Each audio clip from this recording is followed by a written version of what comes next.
Hails, the Luciferian outlaw Lance Legion Miasmus here once again, and I wanted to make a video about it's a reading that I actually did on this channel a few years ago. It's from The Devil's Notebook by Anton LaVey, a little piece he wrote called Two Wrongs Make a Right.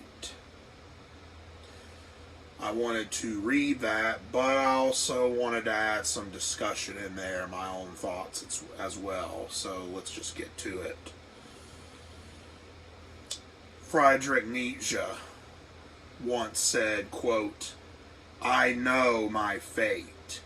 One day my name will be associated with the memory of something tremendous, a crisis without equal on earth, the most profound collision of conscience, a decision that was conjured up against everything that had been believed, demanded, hallowed so far. I am no man. I am dynamite," end quote. When contemplating the true nature of justice or retribution, we often hear the phrase, "two wrongs don't make a right." The notion behind this is one ought not to retaliate against a personal transgression, because if one does retaliate, they will sow more injustice in the world, or if you seek revenge, dig two graves, or you will be no different than your enemies should you stoop to their level. The idea is to be more merciless than them and get them to stoop to your level.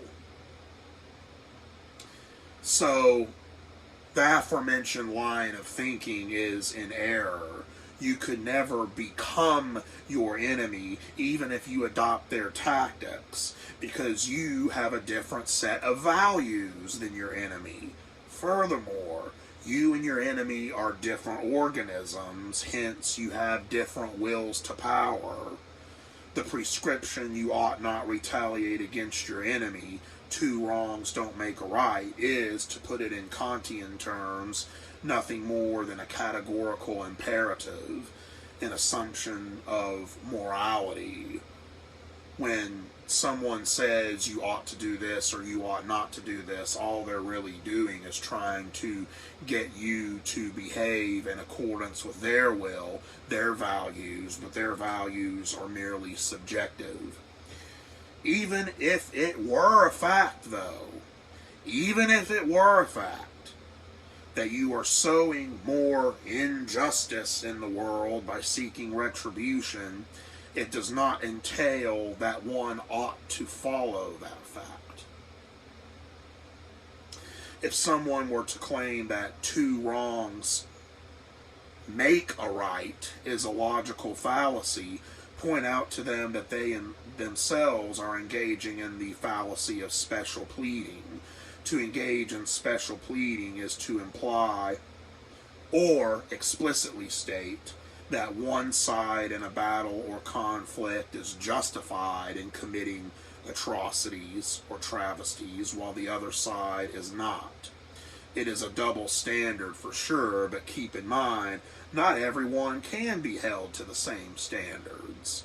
You'd also be making an assumption that everything ought to be equal and that everyone ought to be held to the same standards. But we don't call a king a hypocrite for not washing his own dishes. But, that being said, and be that as it may, such discussions with arbiters of morality and causes, religious or political, are ultimately futile. Even when one feels they have been transgressed against, they may also feel that their retaliation is justified. However, the true nihilistic mercenary knows that What he seeks is not justice, but vengeance. Justice be damned. He will not care whether he is justified or not, the mercenary nihilist. He will not care whether he is justified or not. He merely seeks to fulfill a step in his will to power. We live in an age of causes, socio-political moralizing and grandstanding, and all sides feel they are justified in whatever tactics they use against their enemies, real or perceived. They feel they are doing things for the greater good. The mercenary nihilist realizes that revenge is never about the greater good, but a visceral desire that he wishes to satisfy in his will to power, regardless of the mores of the collectivist mobocracy. One can say collective justice is individual injustice. However, don't assume justice at all. This is what I call the assumptive justice fallacy. Don't assume you are justified. Don't assume that they are not justified. Justice does not inherently exist. It is a phantom, a spook of the mind. There is no absolute justice, only perspectives. There are facts, but there are no universal interpretations or perspectives. There are no moral phenomena at all, only a moral interpretation of phenomena, as Nietzsche pointed out. There are no moral facts, only moral interpretations. This is what is meant when Nietzsche said, "I am no man, I am dynamite." When he says, "I am no man, I am dynamite," what he means is he's going down to the very core, the very fibers, the very roots of moral interpretations of the world, and like an explosion, blowing those false foundations to hell and expose them for the spooks and phantoms that they really are. He was the first to question, one of the first philosophers to really question morality at its core, the nature of morality itself, morality as we know it. And by doing that, you are dynamite. You're blowing it all away. Half measures are of no avail. You must go down to the very roots and annihilate these false assumptions. That is, we are not going to question just the morality of some human ideologies, but all of them. And not just the ideologies themselves, but the very threads and fibers holding them together. The mercenary nihilist of the Luciferian spirit, aura or miasma, challenges the strength of the moralist mobocrats, just as the figure of Lucifer challenged the strength and authority of God. Inherent authority, just like innate morality, does not exist, and is yet another phantasm of the mind.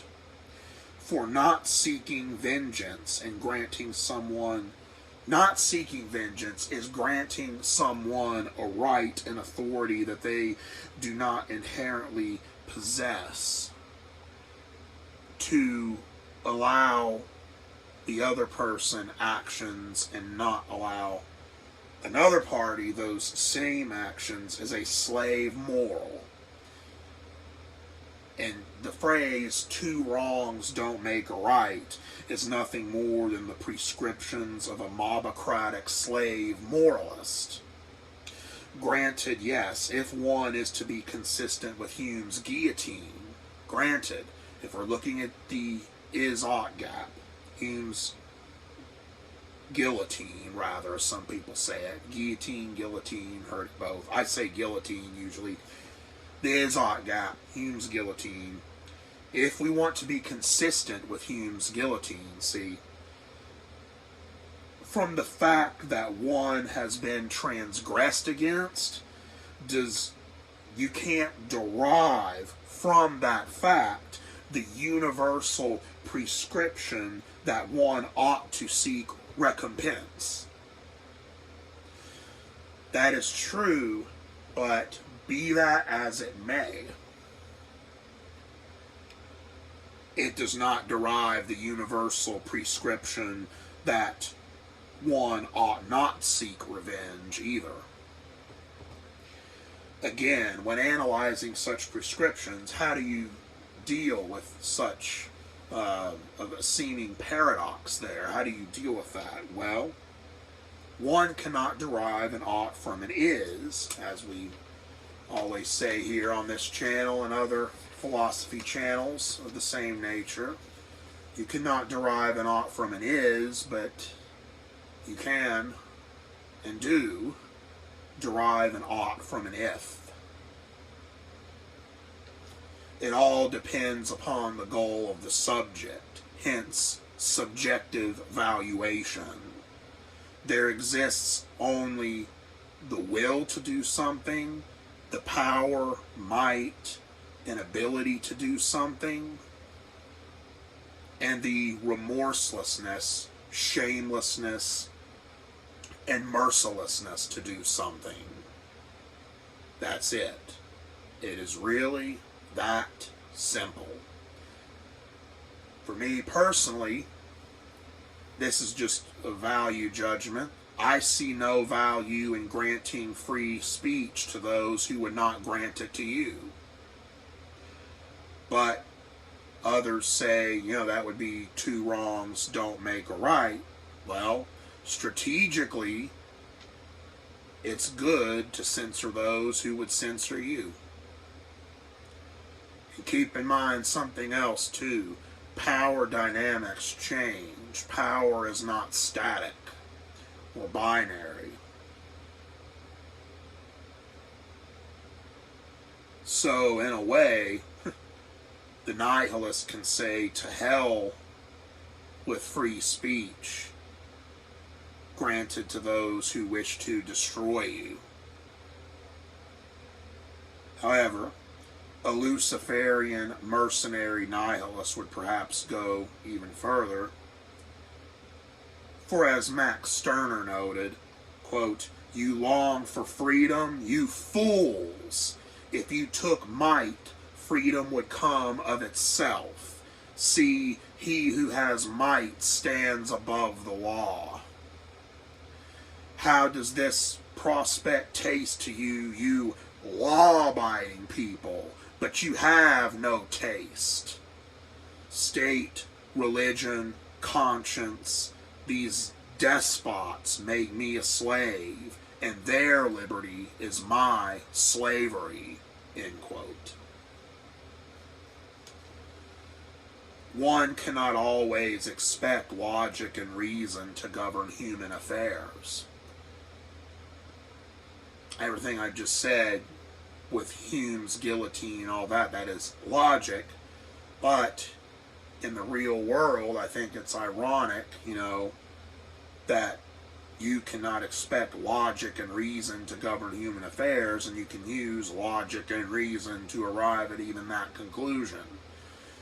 In a way, logic and reason do not govern human affairs. This is a truism that the past proves and the present damn well intensifies.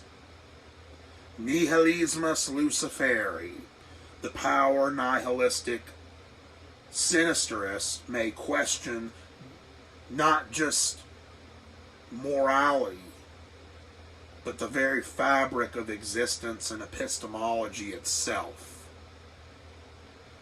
He may mentally go from the logic-based world and the world that operates on the laws of physics, and one would think logic,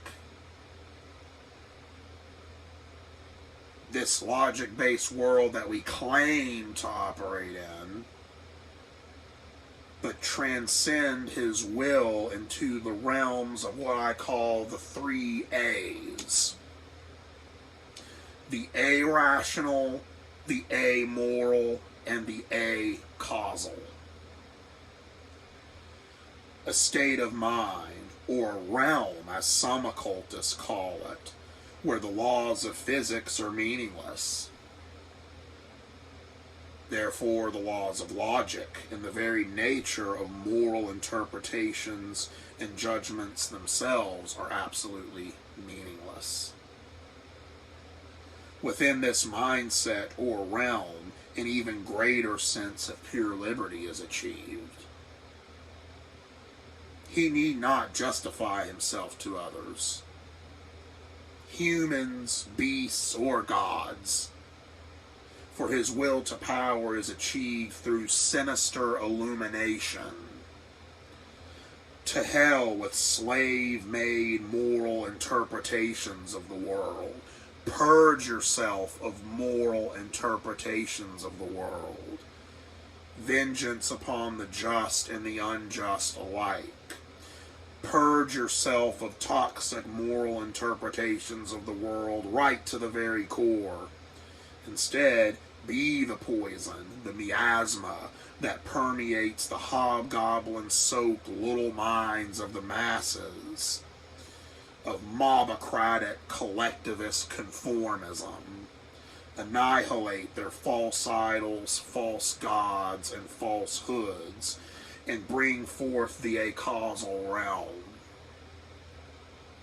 The noumenal realm, outside of the perception of small human minds, and proclaim, updating Nietzsche's famous quote, "I am no man, I am beyond beast, I am Pandaemonium." So with all that, finally, I will read Anton LaVey's Two Wrongs Make a Right. Quote, "If a wrong is gotten away with, and someone else repeats it and also gets away with it, a right is birthed into existence. The wrong becomes righter each time it succeeds, inasmuch as victors always assume historical rights. It can't be any other way. This is not to imply that anything becomes intrinsically noble through repetition, only that successive acceptance of anything confers rectitude. There is no such thing as moral right. There is only true right, the balance of the natural law, lex talionis, versus acquired right, bestowed by popular consensus and usage, the rules of the game.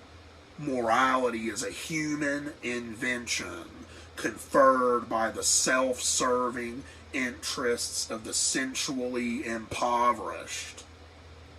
We must constantly confront decisions of whether to live by the law or by the rules of the game. Either way will be right. Of the two, I always prefer the way of the law, but it is often riskier and more brutal. The latter, beating them at their own game, requires more planning, time, strategy, and money. That's why in all issues enforced by false moralisms and specious rules of the game, but unfettered by legalities, I apply my own rule, which is, there are no rules. If you create a new rule and it takes hold, you have made a right for yourself, however self-serving. Whatever prevails, overwhelms, holds in thrall, disarms, terrifies, frightens, controls, constrains, enslaves, or otherwise contributes to man's masochistic needs will always be accepted as right. No amount of lip service to the contrary can eradicate what the past has proven and the present intensifies. If a thing or an act is naturally wrong, a Satanist will try, albeit secretly, to lend nature a helping hand. as circumstance permits. Definition of good and evil. Good is what you like. Evil is what you don't like. Right, like water, seeks its own level. Man's consent is not necessary to the operations of satanic forces. It is not required. It is not even asked, end quote. Anton LaVey, The Devil's Notebook. And, to quote Ragnar Redbeard, quote, right, like water, finds its own level. Man's consent is not necessary to the operations of natural forces. It is not required. It is not even asked, end quote. Might is right is both lex naturalis and lex talionis. Might is right absolutely, unreservedly, mercilessly. Mightiness is merciless, and forces descend upon the unsuspecting, the naive, the vulnerable, the powerful, the dogmatic, the idealistic, the moral, the immoral, the amoral, the just, the unjust, the honorable, the dishonorable, regardless of interpretations of these human-made concepts, regardless of thoughts and feelings of right, wrong, good, or evil. To paraphrase as well as update both LaVey and Redbeard on the quote I just uttered, right, like water, seeks its own level. Humanity's consent, and the consent of all living things, is not necessary for the operations of power nihilistic forces. It is not required. It is not even asked. For the Luciferian mercenary nihilist may say in his cold, black-flamed heart, I am no man, I am beyond beast, I am Pandaemonium.